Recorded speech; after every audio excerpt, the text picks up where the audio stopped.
Darah segar menyembur saat tubuh Tianshi jatuh dari langit. Kakinya terhuyung-huyung melewati selusin anak tangga di tanah. Sebelum perlahan-lahan dia menenangkan diri. Keputihan pucat naik ke wajahnya yang keriput. Semua murid lembah es juga terbang mundur, tampak menderita pukulan berat. Sementara Tianshi dipaksa kembali. Setelah itu mereka jatuh ke tanah satu demi satu. Tidak ada yang tahu apakah mereka hidup atau mati. Hanya 3 penatua berpakaian putih yang hadir yang nyaris tidak bisa menstabilkan tubuh mereka. Namun wajah mereka saat ini tertutup syok. Tak satu pun dari mereka mengharapkan formasi hebat terbentuk dari semua kekuatan mereka tidak akan dapat bertahan, bahkan untuk satu pertukaran di tangan orang ini di depan mereka. Seorang elit Dozun memang bukan seseorang yang bisa mereka kalahkan dengan hanya mengandalkan angka. Kontrol kekuatan spasial orang ini telah mencapai tingkat yang luar biasa. Dia tidak terlihat seperti seseorang yang baru saja naik ke kelas Dozun. Beberapa kejutan dengan cepat melonjak ke mata Tianshi saat dia menstabilkan tubuhnya. Dia dengan cepat melihat murid lembah sungai es yang telah terguncang sampai mereka tidak sadar. Lembah sungai esku telah salah menghitung masalah ini hari ini. Dengan orang ini yang melindungi wanita racun, mustahil bagi saya untuk menangkap mereka sendirian. Saya hanya bisa kembali dan memberitahu kepala lembah tentang masalah ini. Tianshi memang seorang lelaki tua yang licik. Setelah pertukaran ini, dia tahu misi ini tidak akan berkembang lebih jauh saat ini. Karena itu, dia dengan tegas mengepalkan giginya dan udara dingin dan kuat berkumpul di telapak tangannya. Setelah itu, tinjunya menabrak ruang kosong di belakangnya. Ruang kosong ini langsung menjadi terdistorsi ketika tinjunya dilemparkan ke sana. Sebuah terowongan spasial gelap hitam muncul di belakangnya. Bing Xiao, ayo pergi. Terowongan spasial hitam gelap baru saja muncul ketika tangan Tianshi meraih ke arah 3 sesepuh berpakaian putih. Sebuah kekuatan isap melonjak dan menghisap mereka bertiga ke sisinya tanpa perlawanan. Tubuhnya bergerak dan memasuki terowongan spasial. Jangan biarkan dia melarikan diri. Xiaoyan buru-buru berteriak ketika terowongan gelap hitam muncul.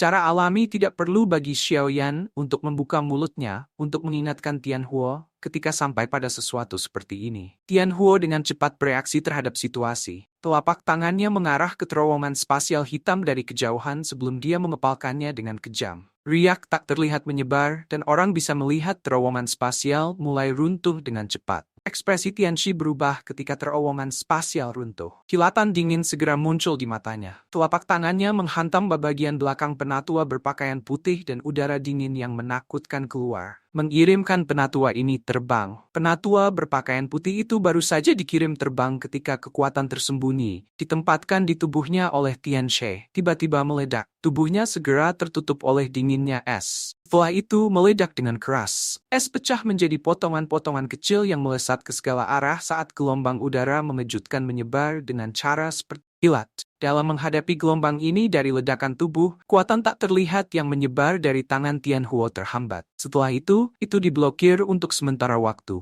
Alis Tianhuo terjalin ketika tubuh tetua berpakaian putih meledak. Orang tua ini benar-benar kejam. Ia dengan tegas menyerang temannya. Dengan gelombang lengan Tianhuo, riak spasial menyebar lagi dan menahan gelombang udara yang diciptakan dari ledakan tubuh tetua berpakaian putih. Setelah itu, dengan cepat menyebar ke Tianshi. Ekspresi Tianshi berubah ketika dia melihat bahwa ledakan seorang ahli dozong tidak mendapatkan banyak efek. Segera, kilatan sengit dengan cepat melintas di matanya. 2 sesepuh berpakaian putih lainnya merasakan rasa dingin yang meninggi di hati mereka ketika mereka melihat kilatan sengit di mata Tianshi. Keduanya bertindak dalam persatuan tanpa persetujuan sebelumnya, karena mereka berusaha untuk menggerakkan tubuh mereka dan melarikan diri. Namun, pikiran ini baru saja muncul ketika Tianshi tersenyum dingin. Telapak tangannya tercetak di punggung kedua orang ini dengan kecepatan seperti kilat. Sebuah kekuatan liar dan keras menembaki mereka. Kedua tetua tidak punya waktu untuk melakukan pertahanan. Udara dingin yang menakutkan itu melonjak ke tubuh kedua tetua ini, dan douqi yang beredar di tubuh mereka segera terhenti. Setelah itu, mereka mulai membengkak. 2 suara keras lainnya muncul. Gelombang dingin yang bahkan lebih kuat melonjak dan menyebar dengan cara seperti kilat. Beberapa batu besar di tanah tertutup oleh es yang keras segera karena gelombang sedingin es ini. Murid-murid lembah sungai es di tanah dengan cepat diubah menjadi banyak patung es seperti kehidupan. Kehidupan di dalam tubuh mereka benar-benar membeku saat ini. Dua ombak besar, sedingin es yang telah meletus, mengguncang kekuatan campur tangan Tianhuo yang tak terlihat hingga runtuh. Terowongan spasial berputar dan Tianxi yang berwajah pucat dengan cepat masuk. Akhirnya, dia menghilang. Ini dunia kecil, dan kita akan bertemu lagi. Masalahnya hari ini jelas belum berakhir. Kalian semua harus menunggu untuk dibunuh oleh lembah sungai esku. Sementara sosok Tianxi menghilang, suara ganas dan padat perlahan-lahan ditransmisikan dari tempat di mana terowongan spasial menghilang.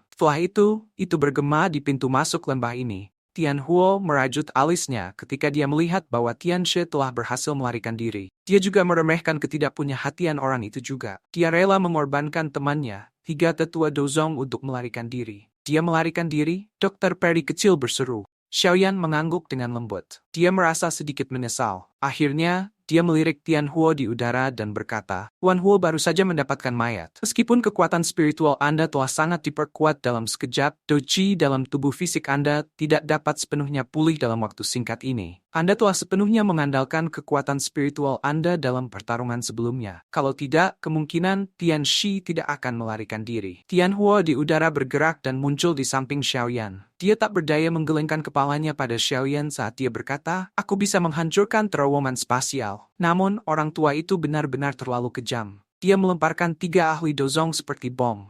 Xiaoyan tersenyum dan mengangguk. Dia berkata, tidak masalah selama kita bisa menakuti orang-orang tua itu. Kami saat ini tidak dapat bertarung langsung melawan lembah es. Kita perlu menemukan tempat yang bahkan lebih rahasia dan membantu menyelesaikan masalah tubuh racun ini. Begitu dia mampu sepenuhnya mengendalikan badan racun, lembah sungai es benar-benar harus berpikir 2 kali. Bahkan jika mereka ingin menyentuh kita. Dua Dozuns dapat dianggap sebagai kekuatan yang sangat kuat bahkan di wilayah Central Plains. Tianhuo sedikit mengangguk. Meskipun saat ini ia memiliki tubuh, ia belum benar-benar memiliki kekuatan Dozun. Dia perlu menunggu sampai dia membiasakan dirinya dengan tubuh ini agar bisa disebut Dozun yang sebenarnya. Kami akan membiarkanmu memutuskan kemana kita harus pergi. Anda dapat dianggap telah memberi saya kesempatan kedua untuk hidup. Aku yang lama akan membalas budi padamu. Tianhuo membelai janggutnya saat dia berbicara sambil tersenyum kepada Xiaoyan. Xiaoyan tersenyum. Dia merenung sejenak sebelum menjawab. Karena Tianxi sudah melarikan diri, kemungkinan lembah sungai es akan segera mengetahui tentang kita. Karena itu, kemungkinan kita tidak bisa lagi tinggal di sini. Selain itu, Fallen God Valley bukanlah tempat yang cocok jika kami ingin membantu dokter peri kecil untuk menyelesaikan masalah tubuh racun. Uap racun di tempat ini terlalu padat. Jika badan racun yang menyakiti membalas, kita akan berakhir dengan masalah yang tidak dapat kita prediksi. Karena itu, kita harus menemukan tempat yang dipenuhi cahaya dan panas. Tempat semacam itu akan mampu menekan tubuh racun, dan itu akan meningkatkan peluang kesuksesan sebesar 10%.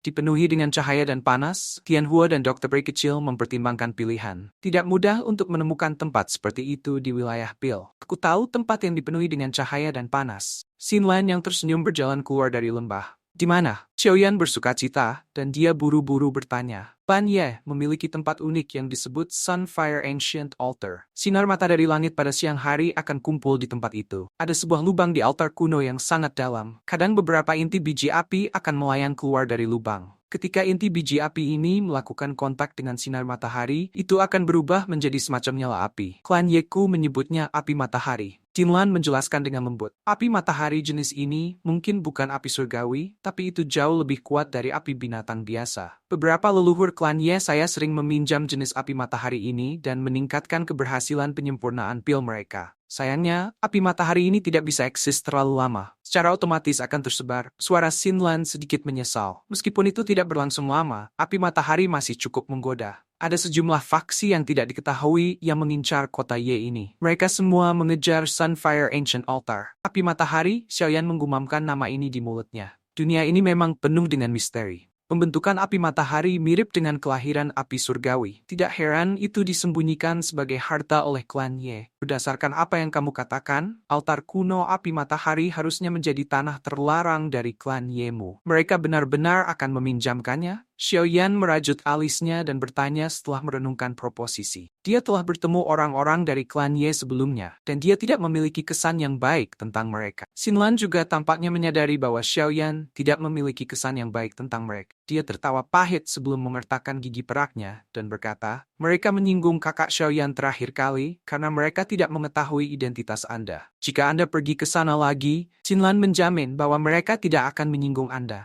Klan Ye saat ini berada dalam penurunan bertahap. Hanya kakeknya yang adalah seorang alkemis tingkat 7. Kekuatan semacam ini tidak cukup untuk memungkinkan klan Ye untuk terus menjadi salah satu dari 5 klan besar. Jika mereka tidak mencari bantuan dari luar, kemungkinan besar mereka akan ditelan dan diambil alih oleh faksi lain. Selain itu, dari cara Xinlan melihatnya, siapa yang lebih cocok untuk memberikan bantuan luar ini selain Xiaoyan? Dia sudah mencapai tingkat ke-7 pada usia yang begitu muda. Prestasi semacam itu tidak kalah pentingnya, bahkan jika dibandingkan dengan apa yang disebut jenius yang terlihat sekali dalam 100 tahun dari klan Chao. Xiaoyan ragu sejenak setelah mendengar kata-kata Xinlan. Dia kemudian dengan lembut mengangguk dan menjawab, semoga saja seperti yang Anda katakan. Jika aku bisa menyelesaikan masalah tubuh racun, aku akan melakukan yang terbaik untuk membantu masalah klan Yemu di akunmu. Kebahagiaan muncul di wajah Xinlan ketika dia mendengar ini. Dengan mengatakan ini, Xiaoyan jelas memberi klan Ye kesempatan lagi. Kakak Xiaoyan, Anda dapat yakin tentang masalah ini? Xinlan mengangguk dengan berat. Dia memutuskan, tidak peduli apa yang terjadi kali ini, dia pasti akan membuat orang-orang sok dari klan memandang Xiaoyan sebagai penyelamat.